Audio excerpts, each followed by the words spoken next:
Please join me in welcoming to the Distinctive Voices podium, Richard Harris.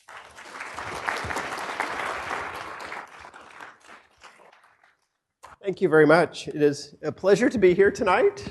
Thank you all for coming out.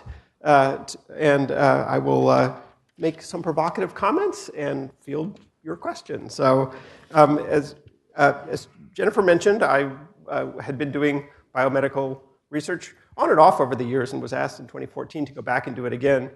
And that's where this story begins. And by the way, Science Friction was the working title of my book, because I wanted to convey the message that the problems that I'm about to talk to you about have not stopped biomedical research by any means, but they're providing some friction. They're slowing it down, and some of that friction is unnecessary. And if we can find the right lubrication, if you will, to fix some of these problems, we can speed up biomedical research. So that's my bottom line message, and the book focuses on those sorts of things.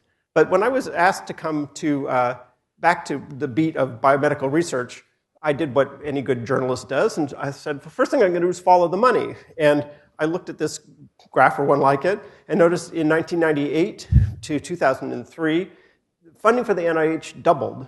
Quite impressive in a short period of time. Labs around the country were celebrating. The amount of laboratory space in universities increased by 50% as a result of this bump in funding. And of course, all sorts of new scientists came in, and you know, these were the glory days. But then as you can see, in 2003, Congress said, we've solved that problem. We're going to spend our money on other purposes.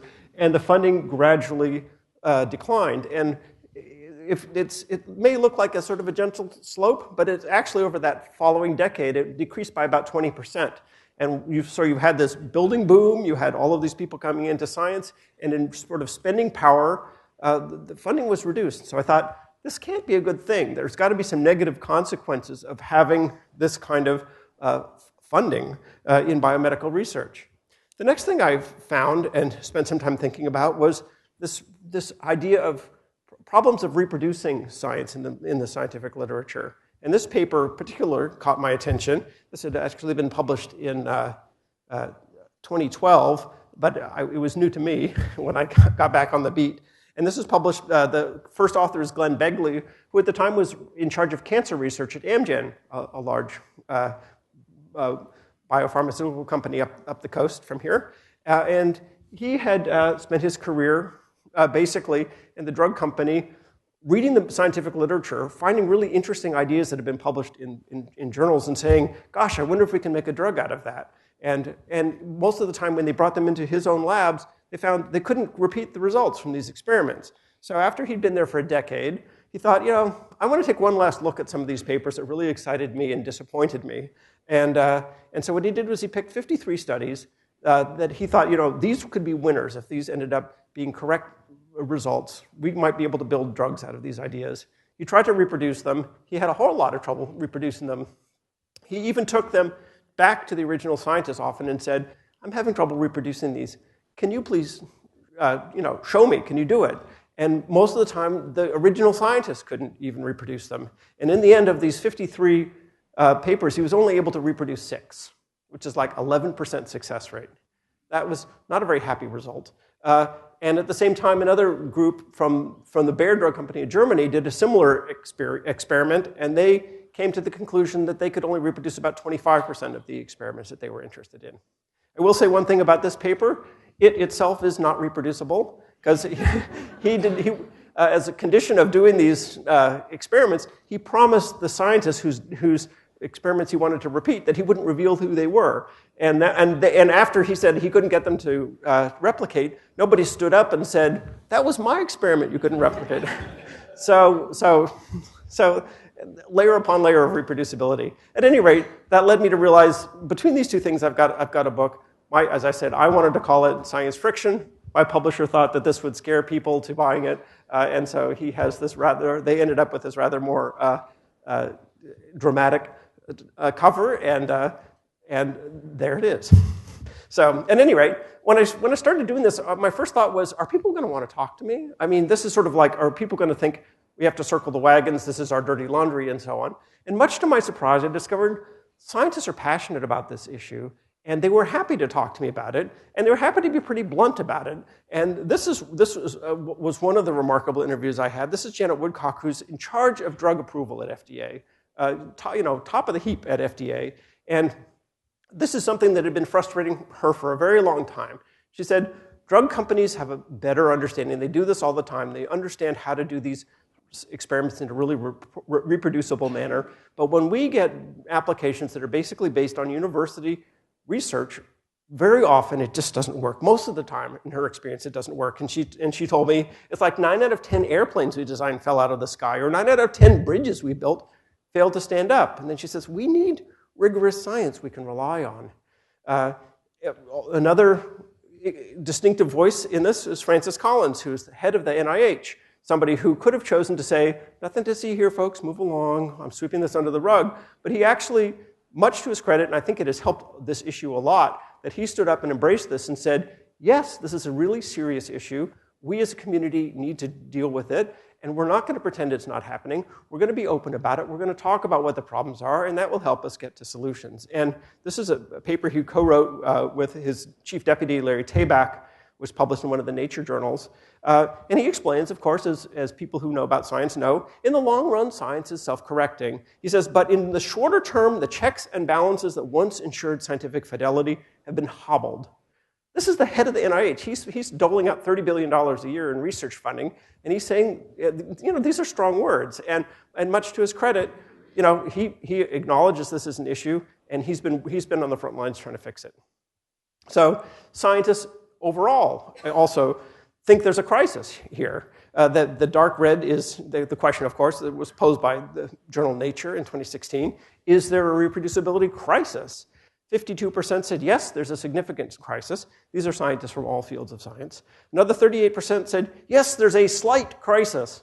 I don't know what a slight crisis is, but it must have meant something to them. And 10% said, I'm washing my hair, I'm sorry, I don't know, I don't care, whatever. But the point is, the overwhelming majority of scientists say there is a reproducibility crisis. I actually don't use that term, or I only use it in quotes in my book, because I actually don't think it's a crisis. I think these issues have been bubbling along for a really long time. They are part and parcel of science. I think what there is there's a recognition right now. And scientists are recognizing these are some issues that we need to focus on. We need to find a way to improve these things that we've just lived with all of these years. So I actually think this is a hopeful moment right now in this whole realm, because the recognition is these are problems. We need to fix them. And in fact, my book talks about some of the ways that they are readily addressed. Not every problem, but there are some problems that can really be taken head on and dealt with in a very direct way. And there are improvements that are not hard to achieve. So why do we care about this? This is a curve. I love this curve. A guy named Jack Scannell. And this curve shows how much money it takes to develop a new drug. And as you can see, over the years, it's taken more and more money and taken longer and longer to get fewer and fewer drugs approved through the system. He calls this Eroom's law, which is Moore's law spelled backwards.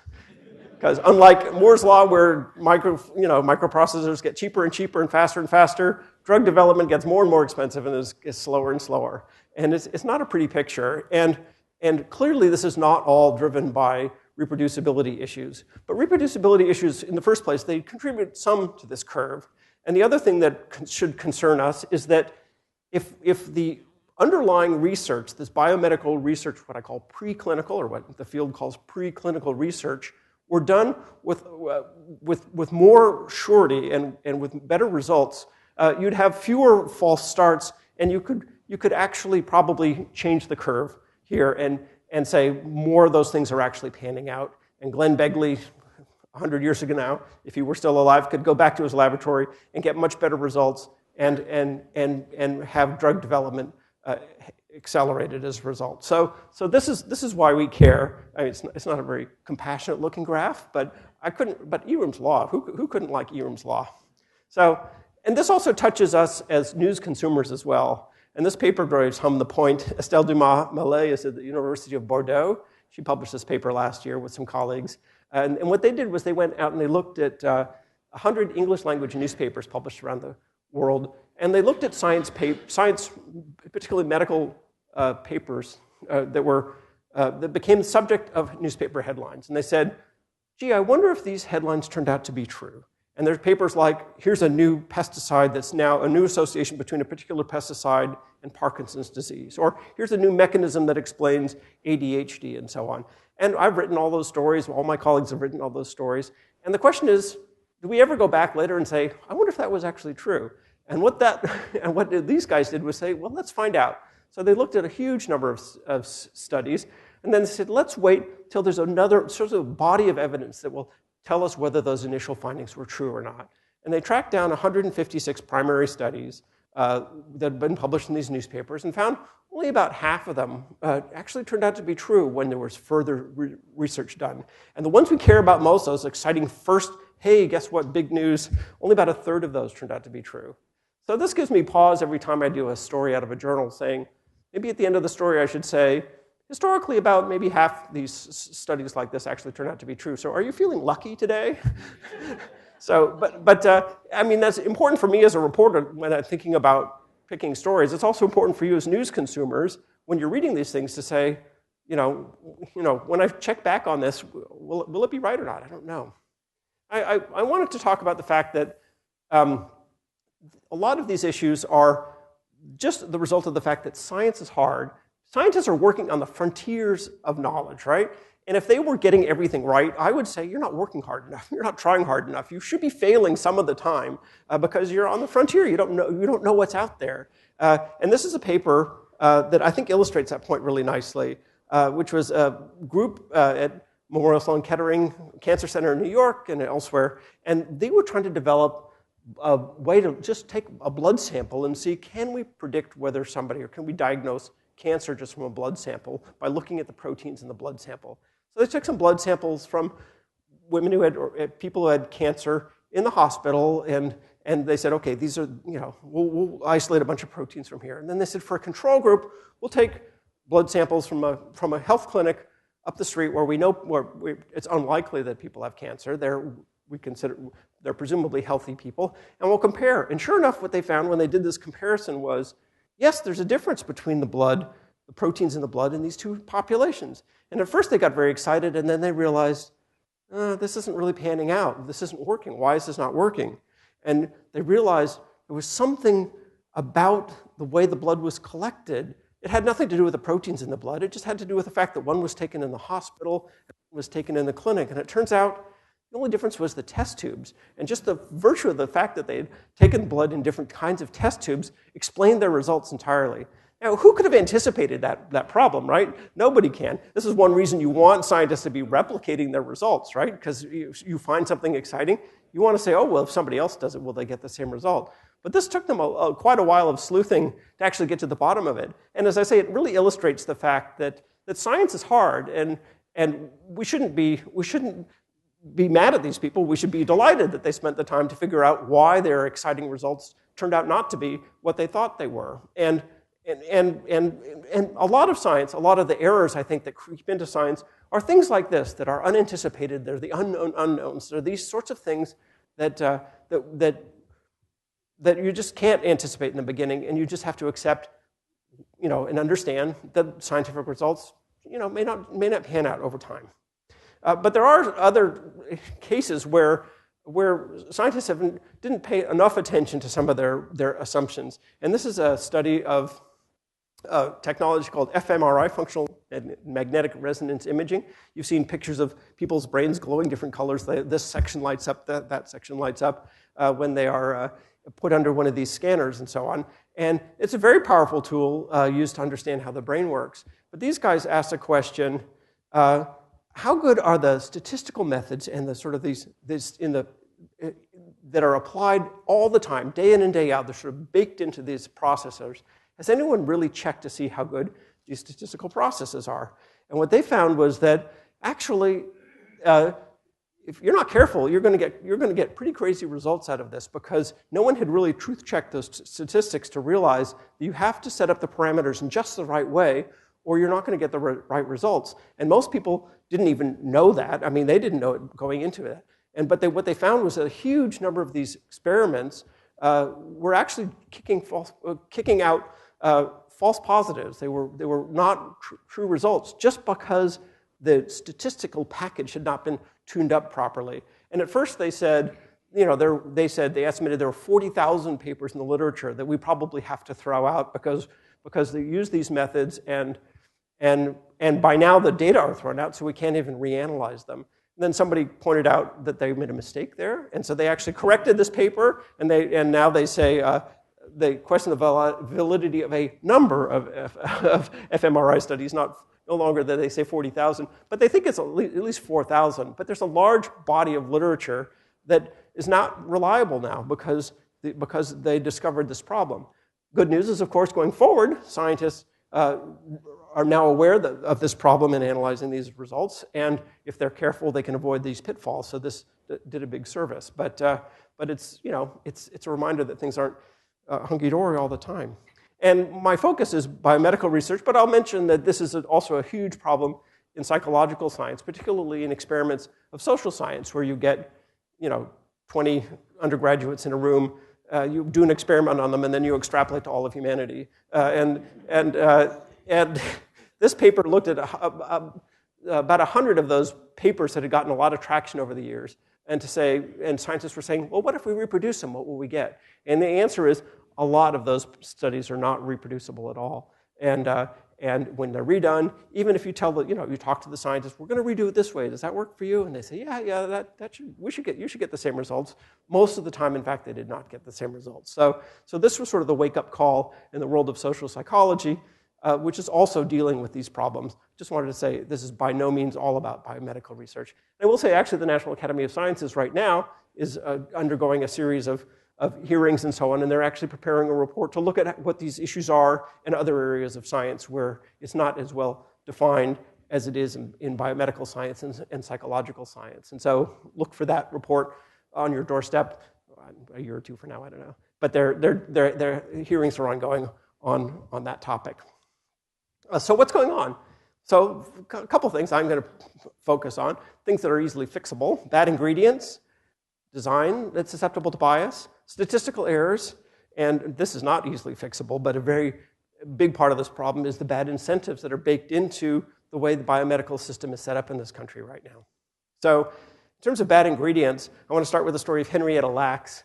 In 1951, she went into the Johns Hopkins Hospital with what turned out to be cervical cancer, and they harvested some cells from her cervix and were able to grow them and immortalize them. And it became the first immortal cell line from human tissue, and it is still used today in laboratories as a way of now we can study cancer in a petri dish as opposed to in human beings. And there's the story.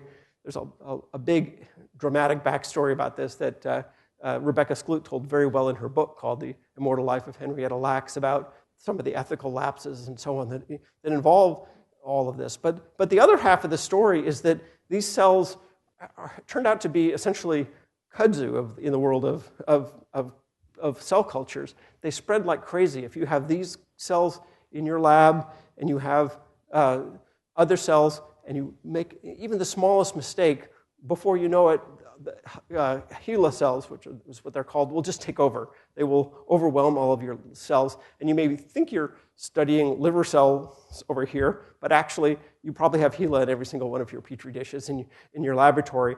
And this has been a problem since the very early days of this research. It was very widely ignored in the early days, despite the efforts of one very cantankerous and dyspeptic scientist who, for some reason, couldn't convince his colleagues that they should pay more attention to this issue. But he was right, but he went about it all the wrong ways.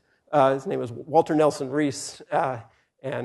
But basically, these are huge contaminant problems throughout biomedical literature today. In fact, very recently, these two scientists writing in PLOS One decided to go and see just how common these have become, because now they're called all sorts of different things. They're whole new cell lines, like there's something called Chang liver that is actually a HeLa cell. It has nothing to do with liver or Chang. It's these cervical cancer cells from this woman. There's one scientist named a cell line after his wife because he thought that, and it turns out that those were HeLa cells and not what the scientist had. Scientists have apparently been using these cells as what is called nurse cells to grow human embryos for human embryo, to test tube baby. Not experiments, they're actually used for clinical purposes to grow these embryos and to transplant them into women. And there's a strong suspicion that the cells that they're growing on are actually HeLa cells, which is a little bit spooky. But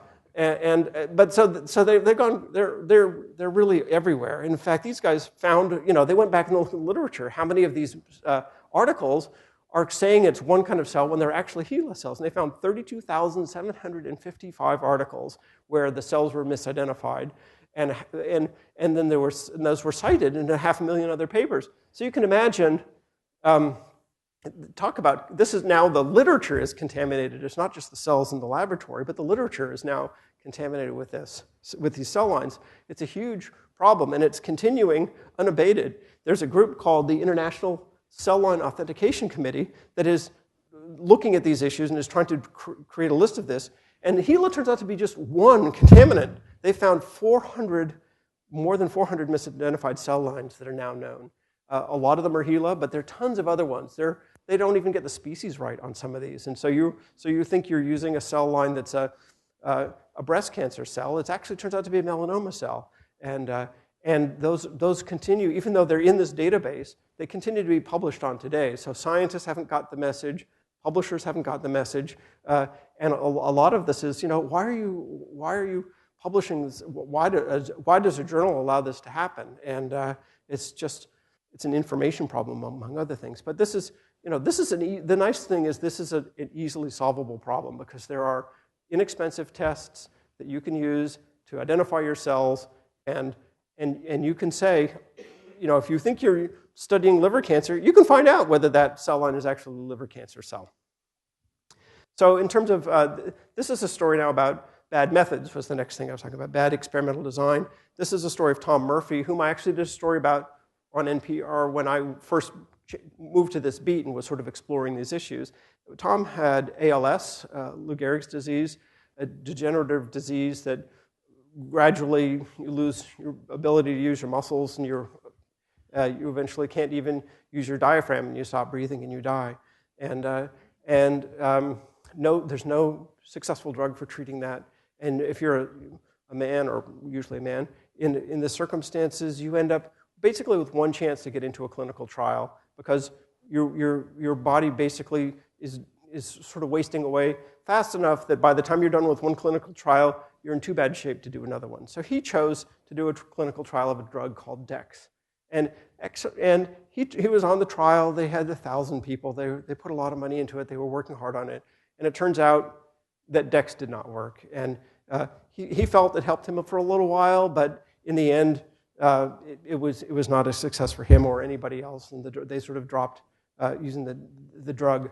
And I tell the story because a lot of these drugs, he could have chosen a bunch of other drugs, and the story would have been the same. And I wanted to spend just a minute on this graph because the light blue bars talk about how these drugs worked in mice before they tried them in people. And as you can see, all the blue bars show that the change in the survival in the mice was all positive. All of them looked like they were increasing the survival in these mice pretty well. And so it was giving people hope to go and spend sometimes tens of millions of dollars to do these experiments in human beings as well. So a group called the ALS Therapy Development Institute in Cambridge, Massachusetts started noticing that those mouse experiments were not designed very well. Some of them were done with just a half a dozen mice. They weren't necessarily even sort of splitting up the males and the females or getting making sure that the litter mates were split up, and that they were just very poorly designed.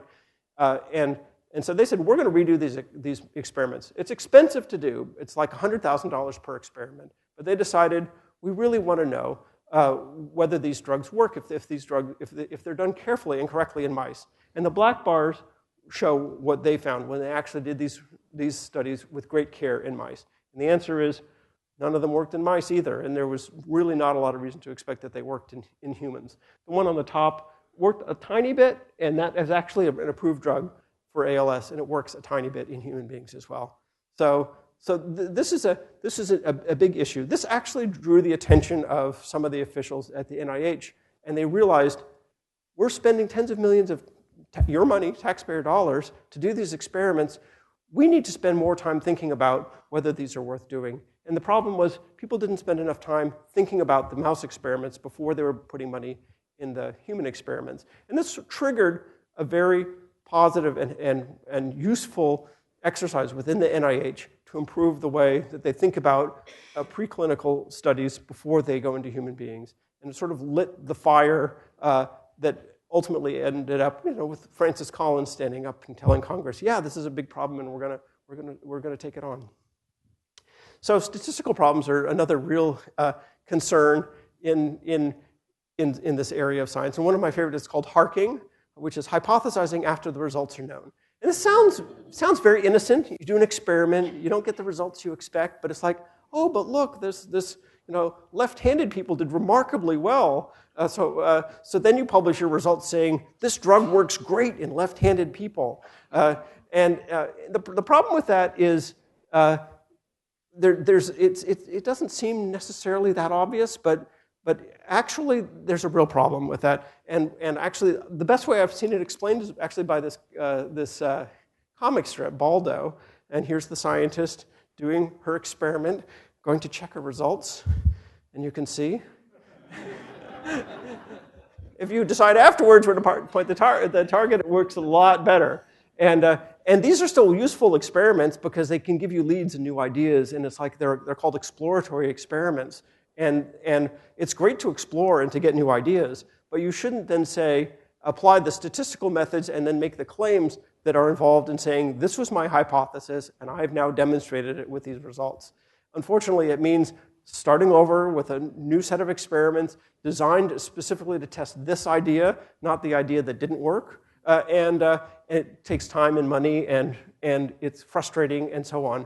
But it's also necessary because it's easy to fall into the trap of thinking you have a real result when in fact you just had a fluke and it didn't really mean anything. In terms of, this is sort of my entree into the cultural world here. This is a paper that was published a couple years ago about the use of big words, happy words mostly in scientific papers. And these scientists in the Netherlands decided to look at the trend between 1974 and 2014 and see if scientists were more expressive about what their results were. And their hypothesis was, as the pressures grow to publish and to get attention and to get exciting results and to prove to your funders you're doing great things, they wondered if the scientists themselves were pumping up what they found. And so the results were that novel, innovative, and unprecedented. And they found they increased in relative frequency up to 15,000% over these decades, which itself is a little bit hyperbolic, right? But the point is, the pressure is on scientists, and this is an indication that it's not that scientists have more swagger, but they realize that the rewards that they need to get to keep their laboratories open are tougher and tougher to achieve, and they have to stand out in this crowd of more and more scientists fighting for a diminishing pool of resources. And it's hard. And it's not, scientists are human beings. They follow the incentives that are put out in front of them. And one incentive is, you've got to be doing inventive, novel, and unprecedented and robust work. And so they say, okay, I am. I can prove it. I put it in my abstract. So at any rate, I talked to a lot of people about these problems, which are the deep problems in biomedical research. One of my best conversations, most interesting, was with Henry Bourne at UC San Francisco. And he says the real problem is balancing ambition and delight. And because if you're a scientist, you have to have enough ambition to keep your laboratory running. Just sort of the reality is, particularly in these days where the state of California is not supporting University of California very much. And basically, if you're a researcher, you have to get grants if you want to keep your lab going. You can't just rely on your university salary. And if you lose your grants, you lose your lab. Your colleagues that you're supporting lose their jobs. It's a terrible circumstance. And so ambition is unfortunately baked in and is really necessary in the way the system operates right now. But what scientists they don't really want to spend their time running a small business by and large. They want to be delighted by exploring the world around them, right? They should be motivated by the delight of new discoveries. And his point is that there's got to be a balance of those, and the balance is off kilter right now because funding is so hard to get, and because the incentives really basically force scientists into these positions. One economist described this to me as sort of the shopping mall model of how universities work. It used to be you were supported by your university, and now the university is more or less the owner of the shopping mall. And so you can set up your shop inside the shopping mall, but if you don't bring in money to keep your shop alive in the form of usually federal grants, then bye-bye, you're gone. We'll rent the space to somebody else. And that's not the way we really want science to be supported. We want people to feel they can sit back and take a chance and explore ideas and not worry about putting food on the table and so on. But that's the reality right now of the way the academic science is carried out. So there are solutions. I know it's sort of a depressing landscape to talk about, but there's actually a lot that's going on that's addressing these problems. As I said, it's not a crisis in my view, it's an awakening, and people have taken that knowledge that they've learned from this awakening, and they're putting it to use, and there are changes that are all beneficial. One is validating their ingredients. Another lever you could pull is making science more transparent. Better training of scientists, because some of these things like harking are things that scientists just aren't trained how to think about those things.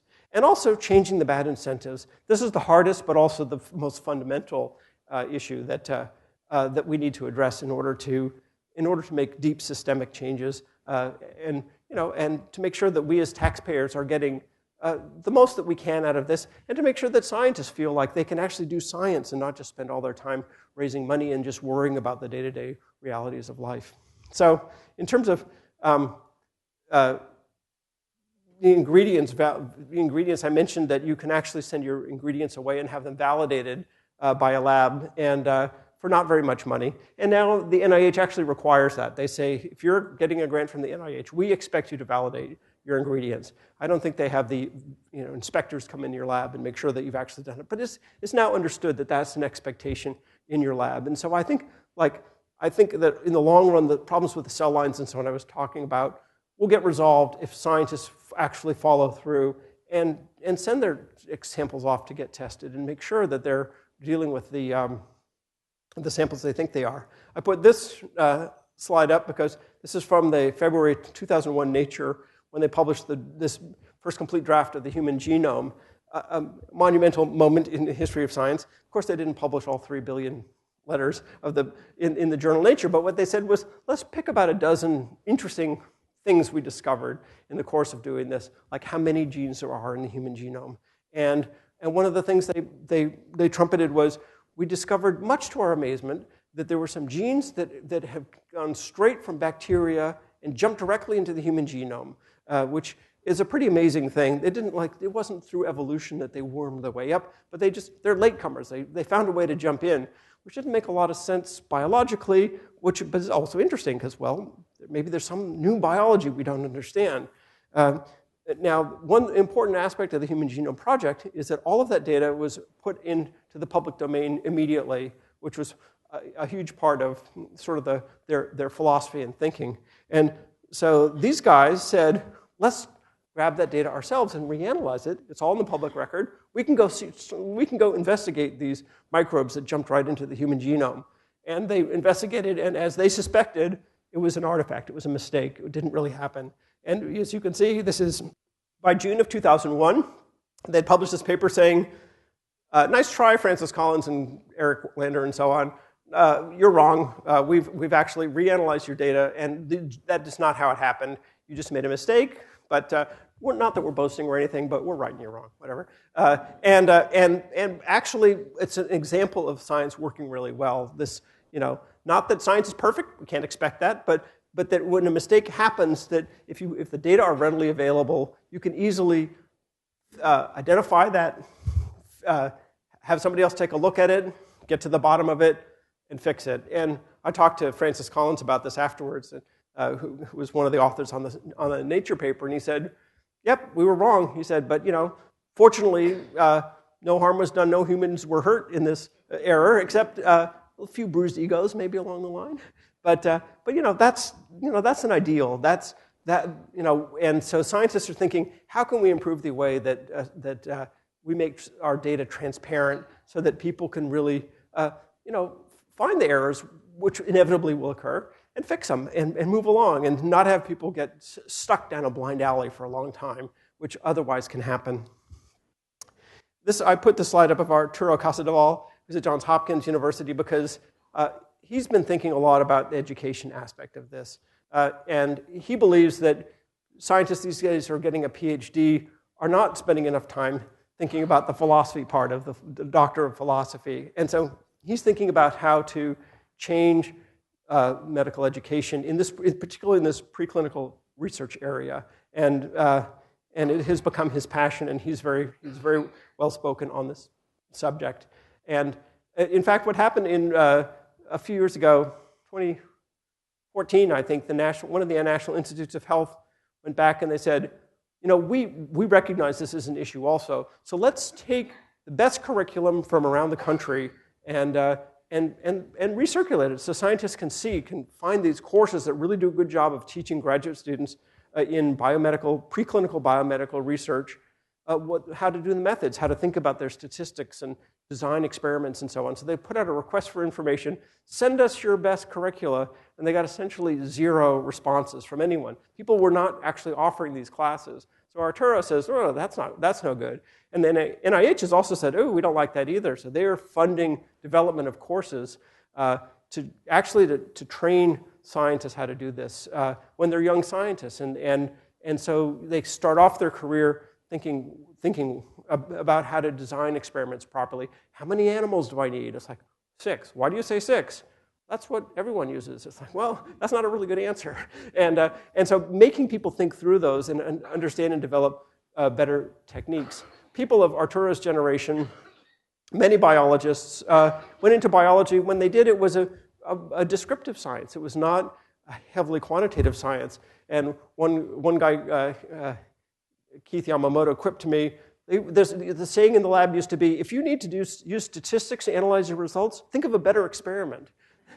The reality is that's not biology anymore. That was when they were all trained, but it's not anymore. And so training and getting these ideas in from the ground up is a powerful way to fix some of these issues. And that's starting to happen, and that's a very gratifying thing to see.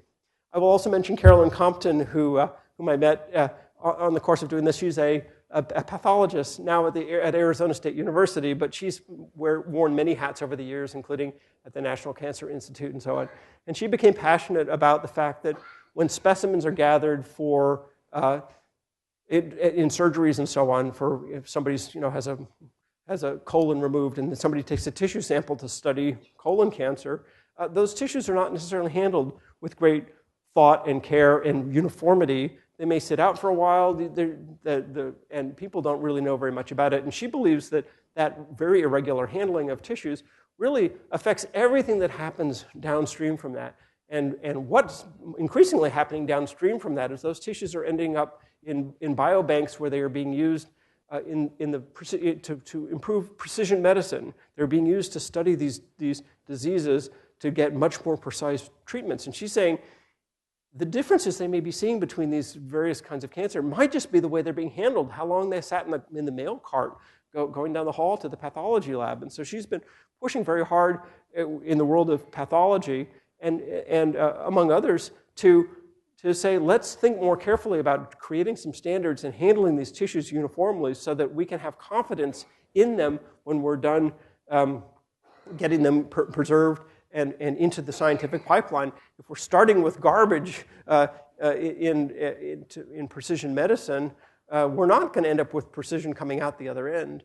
Garbage in, garbage out is sort of how she put it. And so, and she's making good headway, or some headway at least, in the world of pathology to get pathologists to think about this and to come up with standards and so on. So, another example of someone saying, here's, it's not glamorous science. You don't get a big grant for understanding how tissues change when they're sitting around for a long time. But these are really critical also experiments to do, to understand, and she's pushing for people to do them and to understand them and to think about standards and so on. Standards seem like, who wants to, standards seem boring, but you absolutely need them if you want to be able to have full trust in your tissues after the fact. Brian Nosek is another person who's been thinking a lot about these issues. He's at the Center for Open Science in the University of Virginia, and I want to tell a short story about Brian's, that he told me about when he was up for promotion. His boss said, send me all your papers. He said, I'm a social psychologist. We publish all the time. I've got like 100 papers. You don't want to read 100 papers. Boss said, send me all your papers. So what are you going to do, weigh them? It's like, and then it got him thinking about the fact that when he had got to the University of Virginia, if his chairman had said, when you're up for promotion, we want you to bring the 3 best pieces of work you did, and we'll judge you on that. He realized how differently he would have framed his research. He would have thought much more carefully about doing a few things that he wanted to do really well and with as much insight as possible. But the incentives are, this is an example of where the incentives are wrong. And he's pushing to say, let's rethink these incentives. Let's reward scientists, not for publishing a huge amount or even publishing them in the fanciest journals. Let's reward scientists for doing work that really matters. And it's harder to measure, but that's not really what's being rewarded right now, unfortunately. And that's not an easy change to make, because what scientists really need is right now is research, that grant proposals that will bring in money to them to keep their labs going, right? So this requires changes on multiple levels of the system. But it is one of the fundamental issues. And Brian has been thinking a lot about how to change the incentives so that scientists do maybe less work. Do we really need 1 million publications every year in the biomedical literature, which is about what we have? Maybe 500,000? How about 250,000? But really good papers? If we could get to a place where that was the expectation and that was what was rewarded, I think we as a society would be much better off. It seems like the perception might be things are moving more slowly because people aren't publishing as frequently. But if most of it is right most of the time, that's great. I think that the rewards to us as a society would be fabulous if we could move it to that place. Hard to do, but I'm glad people are thinking about the ways to change the incentives in the system. Barbara Slusher at Johns Hopkins, also at Hopkins, as was Arturo Casadevall, also has an idea for improving the quality of work, biomedical research flowing out of the Hopkins labs, which is that if somebody comes up with a great idea, instead of having it go off to Amgen, where Amgen tries it and says, oh, university screwed up again, basically she is running a lab that's running those checks. And she's saying, if you have a great idea, it might be worth a drug or something, bring it to us. We'll analyze it, we'll redo it, we'll find out, we'll really do the critical research on it. And then if we still think that this is a solid result, and she's about half the time what comes to her does pan out, then we can talk about how to move it forward. But add some more checks into the system to catch these errors early. It's again another, you can't always get it right the first time. Maybe you can't often get it right the first time, but you can. But if you don't let things linger as errors for a long time, you're better off. And so she's trying to intercept the world at that part of the cycle as well. Finally, I'll talk about Steve Goodman and John Ioannidis, who are at Stanford. They created this thing called the Meta Research Innovation Center at Stanford. Meta research is research about research. Steve Goodman says, it's not like metaphysics, this is real. We're actually, and their idea is to study what's going on as, make this, what I'm talking about as a focus of academic research, to understand the roots of the problems, to think about other solutions, and to move forward. And they've done, they've got a number of projects going, they're thinking a lot about this. And I end with these guys because they both come from a very hopeful history here. They were both involved in very similar issues that was confronting clinical research in the 1990s and so on and earlier, where a lot of these sorts of problems were also coming up in studies involving human subjects, and a lot of these studies were just not panning out, and they were sort of stuck to some extent where biomedical research is today, with a lot of noise, some good stuff, some bad stuff, a lot of noise, a lot of uncertainty about what to believe and what not to believe. And they were involved in and have been for all these years in sort of pointing out the errors and in suggesting improvements and so on. And actually, they argue that biomedical research in the clinic now is by no means perfect, but it's much better than it was. And they're now trying to take the experience they learned from pressuring and being sort of annoying and raising all those problems with clinical research and finding some solutions. They're now turning their attention to doing that in this realm as well. And it's a harder problem because it's not just one field of research. There are lots of sort of subfields, each with its own culture, probably each with its own solutions. But they're very hopeful about doing that. And the one example I'll give of what happened in clinical research is they discovered that if scientists have to register their studies in this federal database called clinicaltrials.gov, they're going to do an experiment. They say in advance, what is your hypothesis? What are your endpoints? And what are your results in the end? And this has helped. It's by no means perfect, but it has helped improve the way biomedical research is done on a clinical level. Scientists can't change their minds. They can't do an experiment, say, I'm studying this in right-handed people, and then say, oh, it worked great in left-handed people, or whatever. I had my hands backwards for you. They basically make people follow some sensible guidelines on the correct conduct of research, including reporting your results, even if your results don't come out to be what you expect them to be.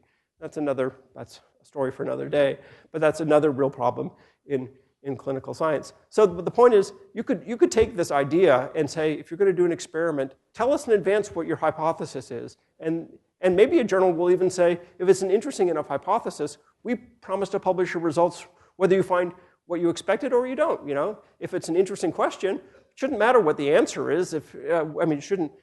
Either answer should be interesting. And so there's ideas about how to do that to help get people to be, to report any results, to make the literature as complete as possible, and also to be honest about what ideas they were testing to begin with to make sure that they're not, altering their plans as they go along. So those are just a few ideas, but there's a lot of conversation around these issues right now, and I end this in a sense of hope that with this recognition, with all of this attention that is being paid, that people really are, taking this seriously and finding ways forward. It won't be fast, but it's moving in the right direction. So thank you very much for your attention.